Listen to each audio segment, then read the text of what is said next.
Hello student, मैं अभिषेक गुप्ता स्वागत करता हूं आपके अपने YouTube channel Abhishek classes for commerce में। अब तक हम इशू ऑफ शेयर कैपिटल पर 12 क्लास कर चुके हैं। ये हमारी 13वीं क्लास है जो कि इशू ऑफ शेयर की बहुत इंपॉर्टेंट है और ये सबसे लास्ट और सबसे इंपॉर्टेंट टॉपिक में से एक है।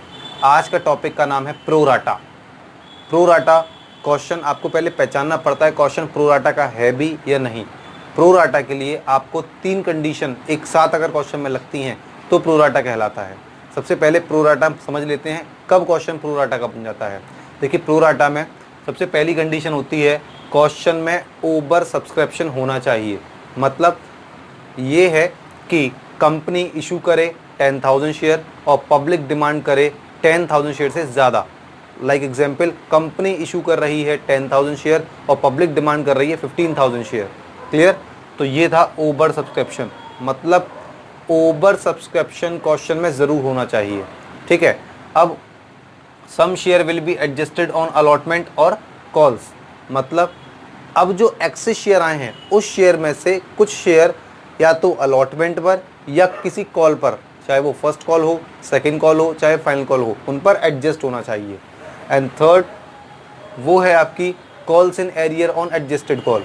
मतलब जो आपने अलॉटमेंट पर या फर्स्ट कॉल पर या सेकंड कॉल पर या फाइनल कॉल पर आपने मनी एडजस्ट किया है, उस कॉल पर कॉल्स इन एरियर भी होनी चाहिए, तभी वो क्वेश्चन प्रोराटा का बनेगा। अगर ये 3 कंडीशनों में से कोई भी अगर एक कंडीशन मिस हो जाती है तो वो क्वेश्चन प्रोराटा का नहीं है। मैं एक बार फिर रिपीट कर दूं, क्वेश्चन प्रोराटा का कब होता है? जब 3 कंडीशन एक साथ एप्लीकेबल होती है एक क्वेश्चन में। पहली, over subscription in this question. Second होती है some share will be adjusted on the call और allotment and calls in arrear on adjusted call. Clear? चलिए, अब इसी से रिलेटेड एक क्वेश्चन है जो आपके सामने है, आप उसे पढ़ लीजिए और मैं भी उसको पढ़ रहा हूँ। ठीक है। देखते हैं। A company issue 10,000 share of ₹10 each at a premium of 1 पर शेयर।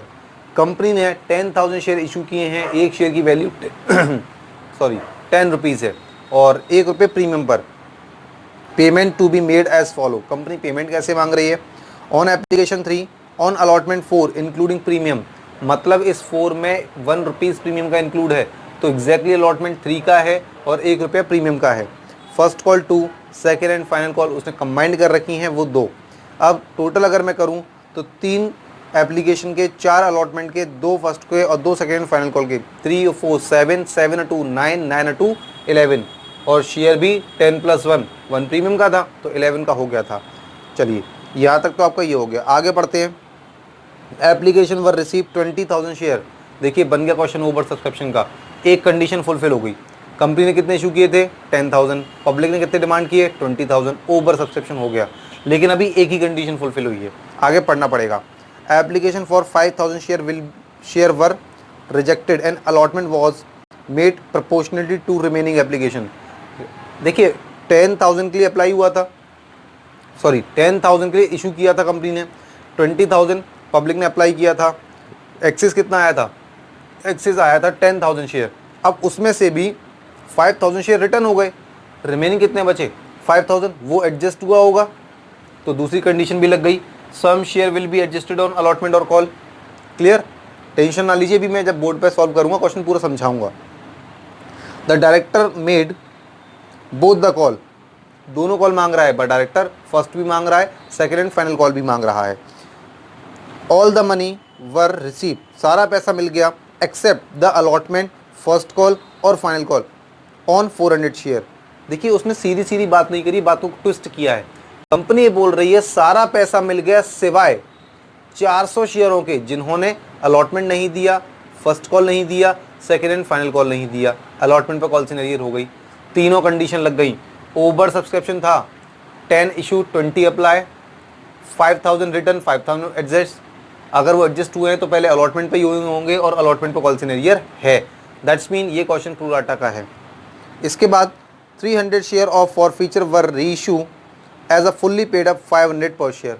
अब फॉरफीट किए थे 400 शेयर, रीइशू करें 300 शेयर, वो भी ₹15 पर। आप इसकी जनरल एंट्री बनाइए। चलिए, तो क्वेश्चन अभी भी आपके सामने रखता हूँ, मैं अपने पास से हटा लेता हूँ बिकॉज मुझे क्वेश्चन याद हो चुका है।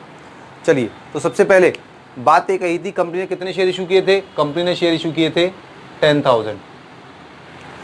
पब्लिक ने कितने शेयर की डिमांड की थी? पब्लिक ने डिमांड की थी 20,000 शेयर की, ठीक है। एक्सेस कितने हुए? 20 माइनस 10 इक्वल्स टू 10। रिटर्न कितने हुए थे? 5,000। हमें इसके ग्रुप बनाने पड़ेंगे। When apply 5,000, then allot 0, then excess 5,000। Company जिस ग्रुप में से कुछ भी शेयर अलॉट नहीं करती तो उसके एक्सेस मनी को, एक्सेस मनी कितना आएगा? 5,000 मल्टीप्लाई बाय 3, 15,000। उसके मनी को कंपनी क्या करेगी? रिटर्न करेगी, ठीक। ये बैंक में आएगा। अब टोटल अप्लाई हुआ था 20 से, 5 तो हो गए आपके, ये आ गए, कितने और बचे रिमेनिंग? 15,000। इनको प्रोपोर्शनेटली दिया है। प्रोपोर्शनेटली कितना देगी कंपनी? टोटल 10,000 उसे अलॉट करने थे, इस ग्रुप में अभी उसने कुछ भी अलॉट नहीं किया है, तो रिमेनिंग कितने बच गए? 10,000 अलॉट कर देगी। Apply 15, allot 10, that's mean excess 5, ठीक। 5,000 मल्टीप्लाई बाय एप्लीकेशन 15,000। कंपनी जिस ग्रुप में से कुछ भी शेयर अलॉट करती है उसके एक्सेस मनी को अगली कॉल पर एडजस्ट कर सकती है, जो कि मैंने कर भी दिया। इसकी लिमिट चेक कर सकते हैं, मैंने लिमिट का फॉर्मूला बताया था। Allotted share multiply call money, 10,000 multiply by 4 equals to 40,000। आप एडजस्ट कर सकते हैं। 40,000 करने कितने हैं? ओनली 15,000। इजीली एडजस्ट हो सकते हैं, कोई इशू नहीं है। देखिए अब तक प्रो राटा की कंडीशन 2 फुलफिल कर चुका हूं मैं। पहला क्वेश्चन में ओवर सब्सक्रिप्शन है, some share 15,000 will be adjusted, some amount of share will be adjusted on allotment, clear. अब आगे बढ़ते हैं, तो आगे उन्होंने कहा था एक शेयर होल्डर था, हमें कंपनी को सारा पैसा मिल गया सिवाय 400 शेयर के on allotment, first call and second and final call. तो ठीक है, 400 शेयर होल्डर ऐसे थे जिन्होंने अलॉटमेंट नहीं दिया, फर्स्ट कॉल नहीं दिया, सेकंड एंड फाइनल कॉल नहीं दिया। 400 मल्टीप्लाई बाय 4, 4 4 जा 16, ये आ गया। 400 मल्टीप्लाई बाय 2, 4 2 जा 800, 4 2 जा 800। दी शेयर विल बी फॉरफिटेड। कोई समस्या नहीं थी अब तक यहाँ पर, है ना। अब जरा एक चीज समझिए, मैं आपको 2 वर्ड लिख रहा हूं, उनका मतलब समझना।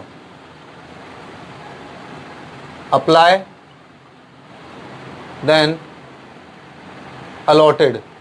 पहली बात तो ये, क्या ये दोनों वर्ड एक ही हैं? नहीं, दोनों अलग अलग हैं। अप्लाई का मतलब है पब्लिक ने कितना मांगा, डिमांड कितनी की, और अलॉटेड का मतलब कंपनी ने कितना दिया। आपको इस प्रो डाटा के चैप्टर में, इस प्रो डाटा के टॉपिक में आपको ये अप्लाई और अलॉटेड इन दोनों वर्डों पर बहुत ध्यान रखना पड़ेगा। और अगर ये मेंशन नहीं होता तो आप अलॉटेड मानेंगे, ये बात ध्यान रखना। तो ये जो हमने इसको 400 बताया गया, 400 से रोकी गई है भाई, इसने कुछ नहीं बोला कि हम इसे अलॉटेड मानेंगे, तो मैंने देखिए इसको अलॉटेड वाली कैटेगरी में रख दिया। तो ये पता करो कि इसने अप्लाई कितना किया होगा, क्यों कर रहे हैं ऐसा, ये भी बताता हूँ। देखिए जब कंपनी ने अलॉट किए 400, ऊपर जरा चले, कंपनी ने 10,000 अलॉट किए थे, तो डिमांड कितनी आई थी? 15,000 की, ज़्यादा डिमांड आई थी। तो ये 400 भी तो इसका पार्ट होंगे, तो जाहिर सी बात है इनके लिए भी एक्सेस डिमांड आई होगी। इसकी डिमांड पता करें कितनी है, क्यों पता कर रहे हैं वो भी बताऊंगा। तो हम इसमें यूनिटरी मेथड लगाएंगे। हमारे पास अलॉट है ना, तो अलॉट का अलॉट से ही कंपैरिजन करेंगे। When allot 10,000 share, then apply 15,000 share. When allot 4,000 share, then apply how much? 400 का मल्टीप्लाई करेंगे 15,000 से, डिवाइड करेंगे 10,000 से, तो आ जाएंगे 600 शेयर।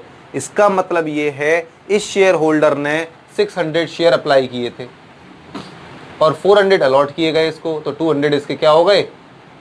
एक्सेस हो गए। अब इन 200 शेयर से एप्लीकेशन का मनी कंपनी के पास ज़्यादा आ गया होगा ना। कंपनी ये कहेगी कि भाई आपने 1600 अलॉटमेंट पर, 800 फर्स्ट कॉल पर, 800 सेकंड एंड फाइनल कॉल पर पेमेंट नहीं दिया है।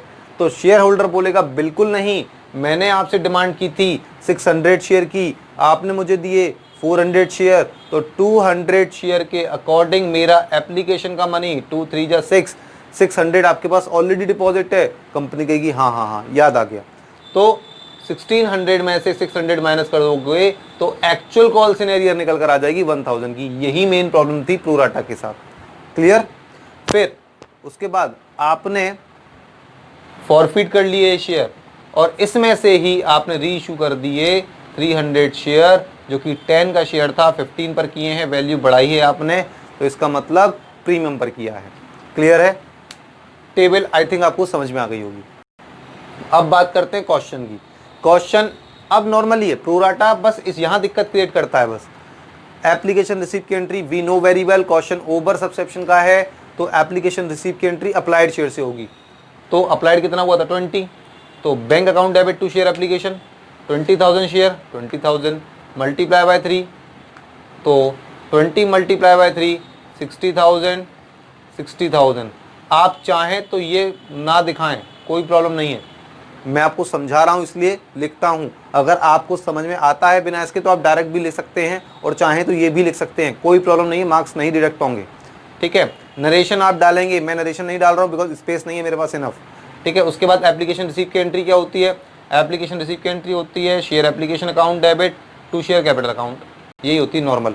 लेकिन क्या आपने कुछ शेयर रिटर्न किए हैं, कुछ शेयर एडजस्ट किए हैं? डेफिनेटली किए हैं। तो आपने एडजस्ट किए हैं, किस कॉल पर किए हैं? अलॉटमेंट।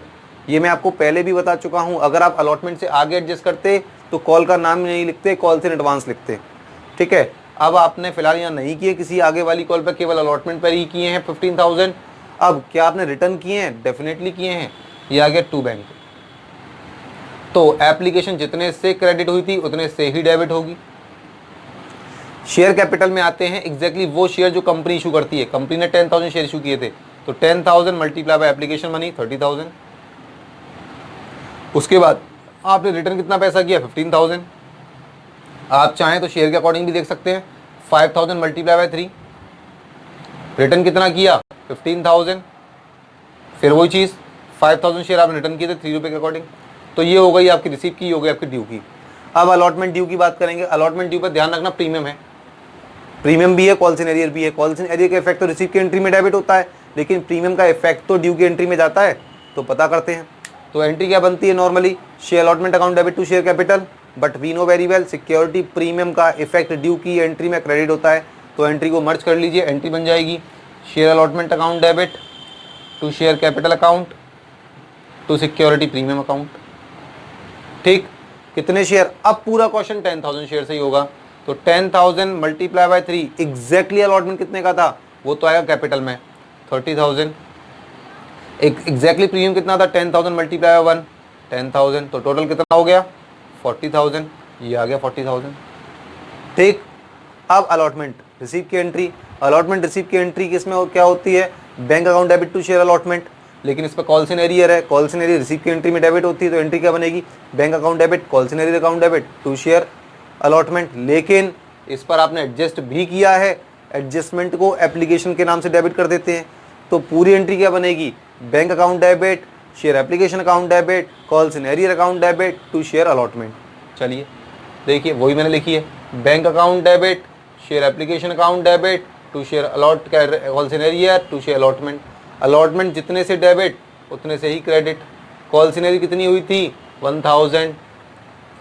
एप्लीकेशन पे कितना एडजस्ट किया था? 15,000। तो इस टोटल 16,000 को 40,000 में से आप माइनस कर देंगे तो 24,000। कंपनी क्या कहेगी? भाई अलॉटमेंट में 40,000 दीजिए। कंपनी को 1,000 तो मिलेगा ही नहीं, वो हटाना पड़ेगा। पब्लिक कहेगी भैया हमने आपको एप्लीकेशन के टाइम पे 15,000 एक्स्ट्रा दिए तो थे, वो तो लेस करो। कंपनी वो भी लेस करेगी, उसके बाद रिमेनिंग आएंगे 24,000, उसका पेमेंट ले लेगी कंपनी। क्लियर है? बहुत सिंपल है। फर्स्ट कॉल की बात करें, फर्स्ट कॉल में कॉल्स इन एरियर है, ये तो रिसीव में जाती है, तो मतलब ड्यू नॉर्मल हो जाएगी। Share first call account debit to share capital account, ये आ गई share first call account debit to share capital account. Amount कितना आएगा? 10,000 multiply by 2 equals to 20,000। Receive की एंट्री में कॉल्स इन एरियर डेबिट होती है, तो उसको मर्ज कर देना। Normal entry bank account debit to share first call account, जितने से डेबिट क्रेडिट उतने से ही डेबिट। चूंकि इसमें कॉल्स इन एरियर भी है, कॉल्स इन एरियर का इफेक्ट रिसीव की एंट्री में डेबिट होता है, तो calls in arrear account debit 800। अब इस 800 को 20,000 में से माइनस कर दो, तो आपका आ जाएगा डेबिट में 19,200। अब देखिए डेबिट भी 20,000 और क्रेडिट भी 20,000, क्योंकि हमको डेबिट और क्रेडिट दोनों को इक्वल करना होता है। नेक्स्ट आते हैं सेकेंड एंड फाइनल कॉल की ड्यू की entry. Share second and final call account debit to share capital account, as always यही होती है एंट्री। ये मैंने कर दी। कितना? 10,000 शेयर थे, 2 रुपीज़ की कॉल मनी थी, 10,000 मल्टीप्लाई बाई 2 20,000, अगेन 20,000। रिसीव में कॉल्स इन एरियर है तो इसको डेबिट कर देंगे, bank account debit, calls in arrear account debit to share second and final call account. Second and final call कितने से डेबिट हुई थी? 20,000 से, तो 20 से ही वो क्रेडिट होगी। एरियर 800 से डेबिट हो जाएगी तो 19,200 आ जाएगा बैंक में। सेम वही फर्स्ट कॉल वाला अमाउंट आ जाएगा बिकॉज दोनों की 2 रुपीज़ ही थी कॉल मनी। ठीक है, अब यहाँ तक पहुँचने के बाद हमने क्या किया है? फॉर फीचर किया है। अब फॉर फीचर करते समय सबसे पहले आप क्या देखते हैं? हमने शेयर इशू किस पर किया था? इशू किया था भाई प्रीमियम पर। प्रीमियम पर किया है तो प्रीमियम आपको रिसीव हुआ या नहीं हुआ, आई मीन कंपनी को रिसीव हुआ या नहीं हुआ, कैसे पता करते हैं? किस कॉल पर प्रीमियम है? अलॉटमेंट पर, और अलॉटमेंट पर ही कॉल्स इन एरियर है। कॉल्स इन एरियर है इसका मतलब पेमेंट नहीं मिला। जब कंपनी को अपना खुद का ही पेमेंट नहीं मिला तो एक्स्ट्रा प्रीमियम कहाँ से दे देगी पब्लिक? इसका मतलब नहीं मिला। सीधी सीधी अगर बात करें समझने के लिए, अगर जिस कॉल पर प्रीमियम है और उसी कॉल पर कॉल्स इन एरियर है तो इसका मतलब प्रीमियम नहीं मिला है। फिर बता रहा हूं, अगर प्रीमियम जिस कॉल पर है, कॉल्स इन एरियर भी उसी कॉल पर है तो प्रीमियम नहीं मिला। अगर जिस कॉल पर प्रीमियम है उस कॉल पर कॉल्स इन एरियर नहीं है तो प्रीमियम मिला। ठीक है, तो यहां अलॉटमेंट पर ही प्रीमियम है, अलॉटमेंट पर ही कॉल्स इन एरियर है, इसका मतलब प्रीमियम नहीं मिला। तो इशू एट प्रीमियम की एंट्री हो जाएगी फॉर फीचर की share capital account debit to share capital account debit, security premium account debit to share forfeiture to calls in arrear. चलिए देख लेते हैं। Share capital account debit, security premium account debit to share forfeiture account to calls in arrear account. आप कितने share cancel कर रहे हैं? 400। Called up capital कितना है? आप फाइनल कॉल की बात कर रहे हैं, 2 + 2 4 + 3 7 और 3 10 एक्सक्लूडिंग प्रीमियम, एग्जैक्ट वैल्यू लेते हैं कॉल्ड अप कैपिटल। तो 400 मल्टीप्लाई बाई 10 4000, ये आ गया। प्रीमियम कितने का था? 400 शेयर फॉरफिट कर रहे हैं, 1 रुपये का premium 400। Calls in arrear add कर लीजिए, 1800 800, टोटल हो जाएगा 2600। फिर वही आप व्यवस्था कर सकते हैं, 4400 में से 2600 माइनस कर देंगे, 1800 आ जाएगा। लेकिन नहीं करनी हमको जुगाड़, सीधे तरीके से सीखना है। मैंने आप लोगों को फॉर फीचर का क्या मतलब बताया था? कंपनी को कितना पैसा मिला है, तो कितना मिला है वो देखते हैं। अब एक बात ज़रा सोचो, इसको हमने 400 दिए हैं, इसने डिमांड कितनी की थी? 600 की, तो एप्लीकेशन तो 600 से मिली होगी क्योंकि एप्लीकेशन की रिसीव की एंट्री पहले होती है। और यहाँ पर हम ये कहें भी तो एप्लीकेशन रिसीव की एंट्री तो अप्लाइड शेयर से की थी, तो ये अप्लाइड इसमें इंक्लूड होगा ना। ये हुई समझने की बात। अब रट्टा मारने की अगर बात करूँ तो रट्टा मार लो, प्रो राटा के कॉन्सेप्ट में फॉर फीचर का मल्टीप्लाई अप्लाइड शेयर से होता है। और ये नहीं मिली, ये नहीं मिली, ये नहीं मिली, भैया ये तो मिली, तो 600 मल्टीप्लाई बाय 3, तो 600 मल्टीप्लाई बाय 3। कंफ्यूज मत हो जाना, 400 मत लिख देना। 1800 रुपये। अब आप कैलकुलेट कर लीजिए, both side debit and credit are equal. Clear? अब रीइशू कितने कर रहा है? 300। फॉरफिट कितने किए थे? 400, ध्यान रखना। और वो भी किस पर कर रहा है? 10 वाला 15 पर, इसका मतलब प्रीमियम पर। रीइशू की प्रीमियम की एंट्री क्या होती है? Bank account debit to share capital to security premium, bank account debit to share capital account to security premium account. कितने शेयर हैं? 300 शेयर हैं। तो एक शेयर की एग्जैक्ट वैल्यू क्या है? 10, तो कैपिटल में आ जाएगा 3000। एग्जैक्टली प्रीमियम कितने का है? 5 का, 3 5 से 15, ये आ जाएगा। टोटल कितना पेमेंट आएगा? 4500। क्लियर? ये हो गया। अब रीइशू के बाद मैंने आपको एक एंट्री बताई थी, share forfeiture account debit to capital reserve.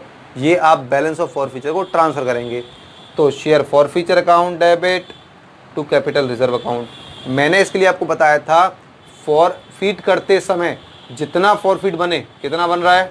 1800। और रीइशू के टाइम पर अगर फॉरफीटर है तो माइनस कर देना, क्या है? नहीं है तो 0 माइनस करो, जो बचकर आएगा आप वही कैपिटल रिजर्व की एंट्री में डाल देंगे। लेकिन अगर आप देखें तो मेरा तो 1800 बच रहा है, जबकि मैं डाल रहा हूँ 1350। इसका मतलब गलती कर रहा हूँ। गलती नहीं कर रहा हूँ, बताता हूँ क्या किया है। अब अगर ध्यान से देखें, 400 शेयर यहाँ फॉरफीट हुए, रीइशू कितने हुए? 300। क्या दोनों शेयर इक्वल हैं? अनइक्वल है ना, तो कंपैरिजन तो बराबरी वाले से करना चाहिए ना, ना ज़्यादा से ना कम से। तो पहले आपको इनको इक्विवेलेंट करना पड़ेगा। कैसे करोगे वो बताता हूँ। आपने 400 शेयर फॉरफीट किए थे, तो आपका फॉरफीचर कितना बना? 1800 रुपये। आप इमेजिन करिए कि जितने आप शेयर रीइश्यू कर रहे हैं, कितने कर रहे हैं 300, कि 300 शेयर अगर आप फॉरफिट करते तो कितना आपका फॉरफीचर बनता। वो फिर से यूनिटरी मेथड, मैं हर बार एक ही कॉन्सेप्ट को लगा देता हूं ताकि आपको बार बार कंफ्यूजन ना हो। तो 300 multiply by 1800 divide by 400 equals to 1350 रुपये, 1350। अगर आप यहाँ पर 300 शेयर से फॉरफिट करते तो आपका जो अमाउंट निकल कर आता वो आता 1350, और उसमें से रीइश्यू के टाइम वाला फॉरफीचर अगर होता तो माइनस कर देते। क्या यहाँ पर है? नहीं है। अगर होता तो मैं डेफिनेटली माइनस करता, नहीं है तो मैंने जीरो माना, और कितना बचा 1350। यही 1350 आप यहाँ पर ट्रांसफर कर देंगे कैपिटल रिजर्व में। तो ये था आपका एक लास्ट टॉपिक प्रोराटा का। ठीक, डोंट वरी, अभी प्रोराटा के 1-2 क्वेश्चन और कराऊंगा क्योंकि इतनी जल्दी ये क्वेश्चन समझ में आने वाला नहीं है, लेकिन फिर भी मैं जितना अच्छे से कर सकता था मैंने उतना अच्छे से किया। कोशिश करूंगा कि और अच्छे से आपको सिखाऊं। अगर आपको कोई भी इसमें फिर प्रॉब्लम हो तो आप मुझे कमेंट करिएगा, ठीक है। तो आई होप आप लोगों को ये समझ में आई होगी। तो प्लीज़ हमारी वीडियो को ज़्यादा से ज़्यादा लाइक करें, शेयर करें, सब्सक्राइब करें। Thank you so much.